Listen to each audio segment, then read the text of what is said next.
now. It took a sudden death roll-off to decide the final competitor to advance to match number 2, Palermo downing Belmo. So Jason and his dreams of his first major, those are done. Rob Stone, Randy Peterson, Chris Barnes, 4 combined majors on the set. I am bringing nothing to the table. Ryan Schaefer also does not have a major as well. He's clearly what we've already deemed the sentimental favorite. He seems to be in a very good position right now through 1 at least. Well, he's got a lot of major championship experience, 4 runner-up finishes. You know, sometimes you kind of get a feeling that, hey, maybe this is my time. And that's kind of what I'm sensing from Ryan. He's bowling on a pattern that he really likes, that he has a lot of success with. And that first game, I thought he managed his game beautifully. He was 2 ringing 10 pins late in the game away from shooting 260. As for Palermo, really wasn't all that attractive of a game, particularly early on, the beneficiary of a good break. So where does he go from here, Chris? Well, he's got a new lease on life. And he got rid of his biggest nemesis, the other two-hander, Jason Belmonte. He's got a little better feel in this right lane now. He needs to make an adjustment in the left lane. He gets that figured out.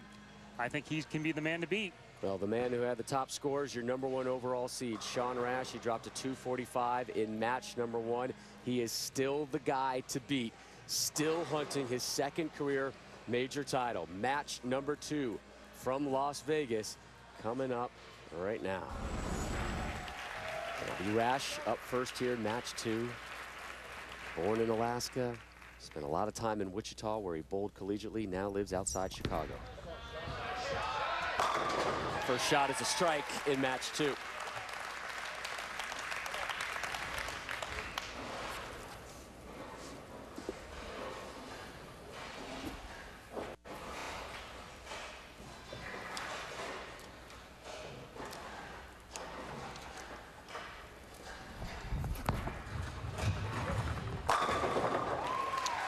Little equipment change there on the left lane for Osku Palermo.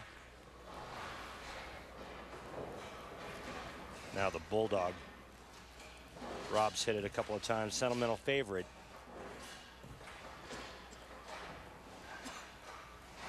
Looking to win his first major.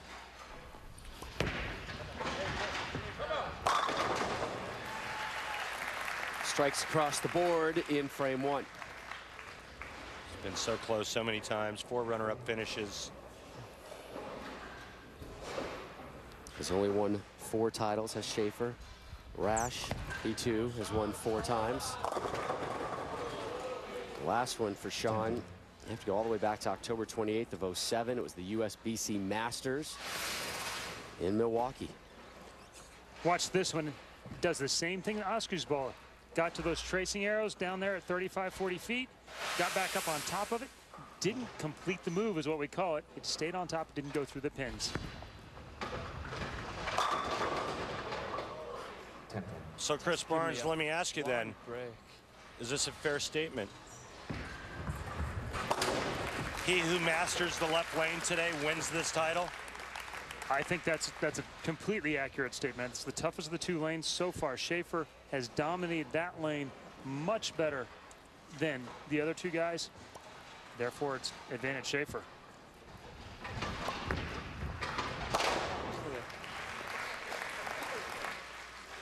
If I ever tried to throw a ball that hard, I'd need traction. I'd need a new shoulder and an elbow.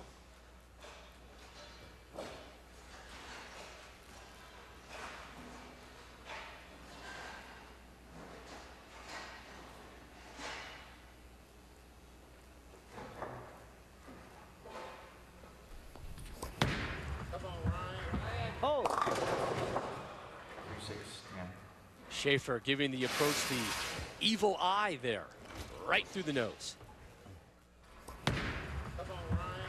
Oh.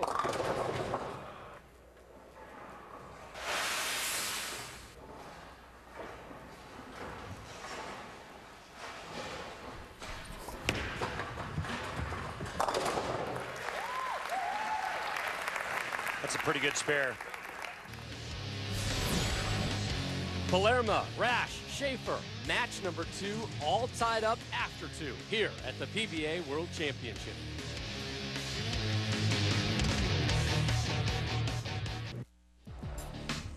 The PBA World Championship is brought to you by Jack Link's.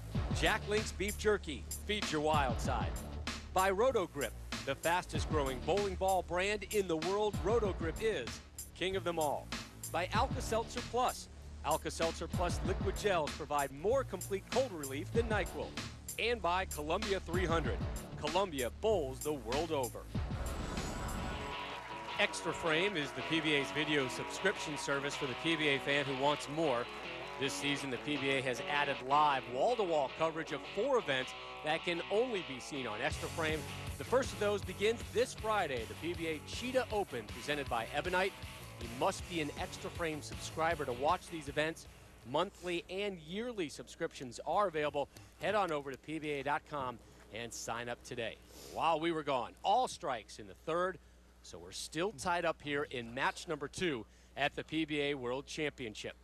Sean Rash will kick us off here in the 4th. Go! Oh, damn it. 3-7. Come on. He seems like he has one of those a game. You know, one of those errant shots, sometimes 2, leaves a couple of splits. If he's good on the split conversion, he stays clean.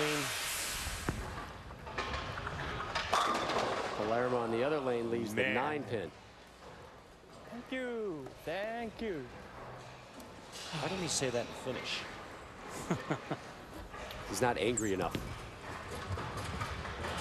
Oh, yeah! Remember that. A huge spare in the 4th for Rash. And we take another look courtesy of our Bear Fast Safe Pain Relief Replay. Slides the 3 over into the 7 perfectly. And that helps him to remain clean through 4. Make no mistake, Sean enjoys that spotlight, especially when he's making shots like that. Well, the adrenaline of just being on the lot, in front of the cameras and on the, on stage. It seems like you think of performers and music artists.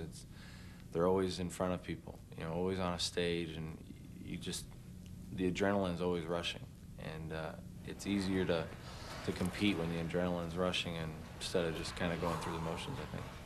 Quick glimpse of Rash over there trying to settle himself down. Now it's Schaefer to close out the 4th and a chance to take the lead, trying to be the first in this match to double up.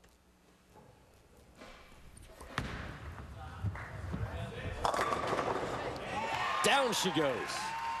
I don't know what that was, and I never want to see it again.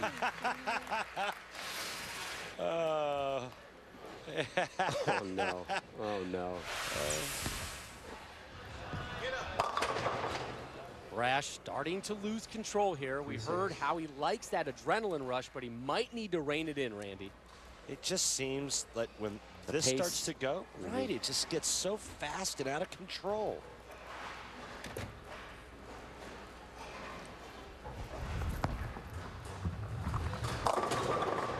And if you're his opponent and you're noticing that, you want to facilitate that pace without taking yourself out of the rhythm. I mean, we didn't get a chance to talk over the replay. He was up and throwing. I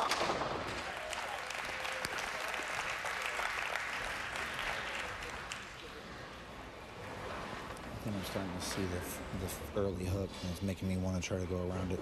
Okay. I should just cheat in like I did go to game 3 almost. Absolutely. All right. Absolutely.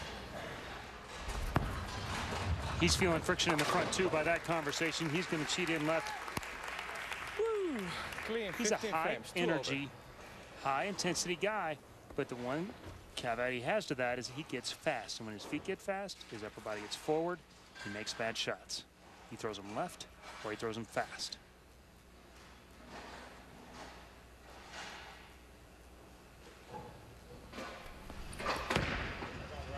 Push.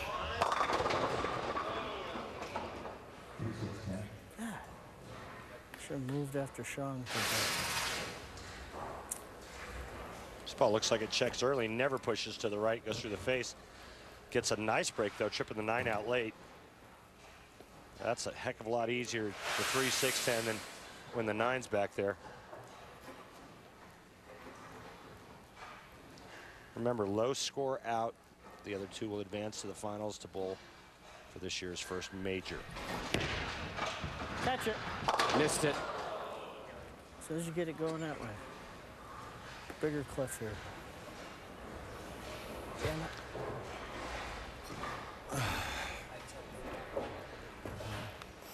Shot here.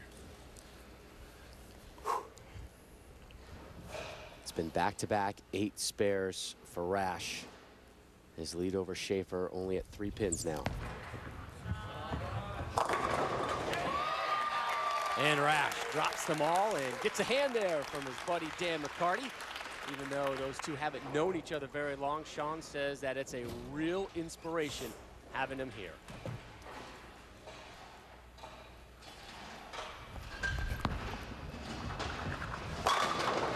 Palermo with a nice response on the right lane.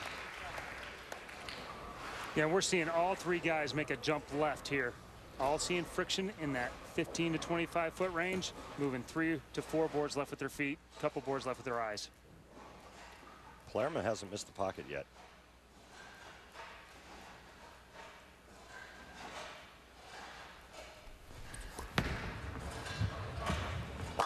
Strike after that open frame for Schaefer.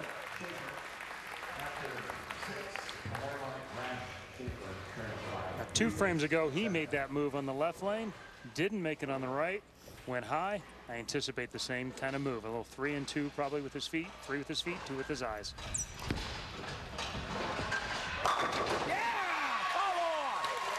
It's just a typical Sean Rash game. You know, he starts off kind of solid, then all of a sudden he gets too amped, makes a bad shot, leaves a split, makes it, has another errant shot, settles back down, comes back with a couple of strikes. It feeds off that positive energy, that's for sure. Palermo looking for a double here in the 7th. So that matches Rash's double. And now the pressure swings to the Schaefer camp. And to stay within 3, he needs to strike here. See the insulin pump there on the belt for Ryan Schaefer, a diabetic.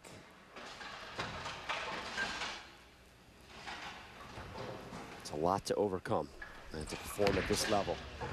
Schaefer snaps that one in.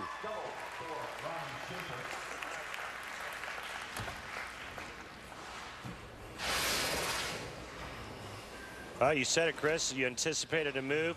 Looked like he moved a little bit left there. Ball went through the front part of the lane much easier. Ironically, the lowest rev rate of the bunch has the best entry angle of the bunch. His speed control is allowing his ball to go through the pins better than the other 2.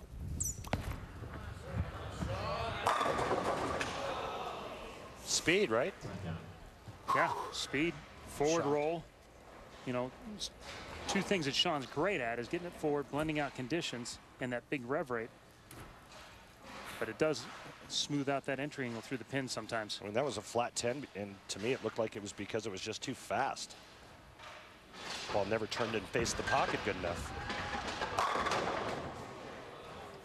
All of a sudden we got some folks missing the 10-pin. Well, hard to believe Oscar would ever leave a 10-pin with that rev rate, but again, Chris, you know, I think he makes a great point. Look out. He makes a great point in that Schaefer is really getting his ball to go through the pins the right way. Thus, he's got a little bit better pin carry.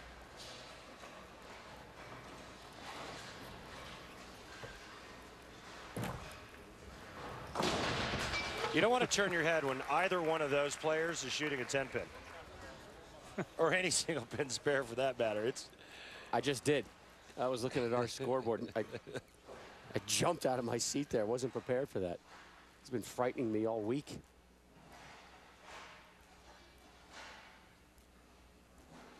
Again, Schaefer not letting things get away from him and the pace he wants to play.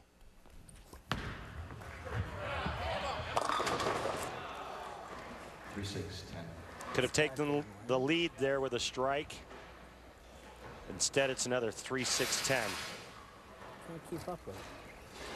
You can hear him say, can't keep up with it. These guys are playing just a little bit left of him. He got caught right there, right in the middle of where Sean and Oscar are playing. It's the problem with being softer. Oh my. 7-10 split.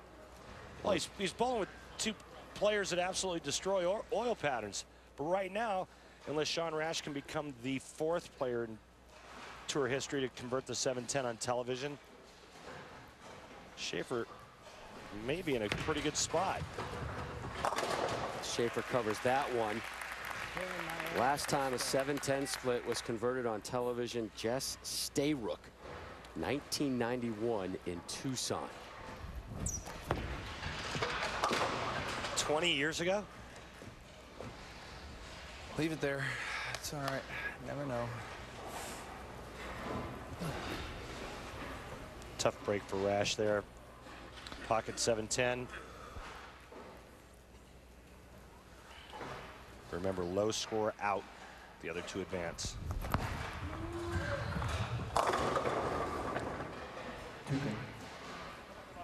The soil pattern's destroyed. Well, they've just beat up the front. They beat up the front so much they forced themselves left. That oil that is not on the front anymore is now on the back. Ball's hooked in the front, getting on top of on the back. No traction through the pins.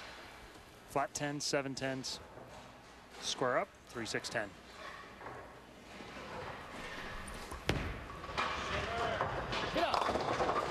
Oh. Tommy Jones, baby. Remember what I mentioned to you a little while back about sometimes the stars align, it's your time, you get the breaks that you normally didn't get. You're getting that sense from Schaefer. Yeah, you know, it's kind of starting to shape up that way.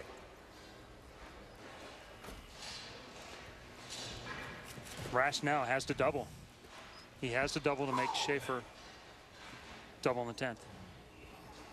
Get the first one in the 10th. Schaefer did have an open frame in the 5th. It was on the right lane, but Schaefer will be on the left this time, which has been difficult.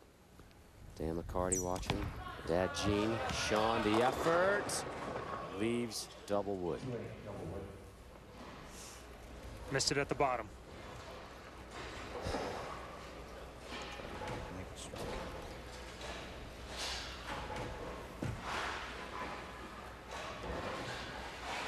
Palermo trying to distance himself. Only his 5th strike comes at a great time.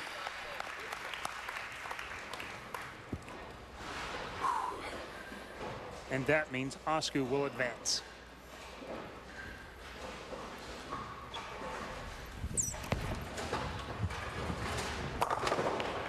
Sean covers.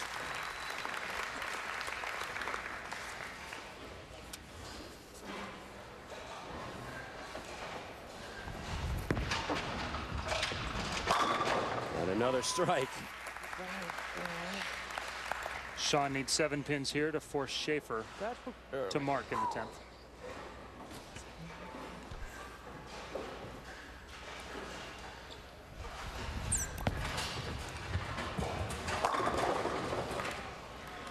Remember the last time that Schaefer was on the left lane, he went through the nose and left the 3-6-10. You made the point, Chris, that he couldn't keep up with the transition. Be interesting to see what type of adjustment he makes for this shot right here. He does need a mark to move on. Normally it's a 3-2. Palermo finishes strong. He's in at a 217. He's confirmed. Schaefer trying to join him in the title match.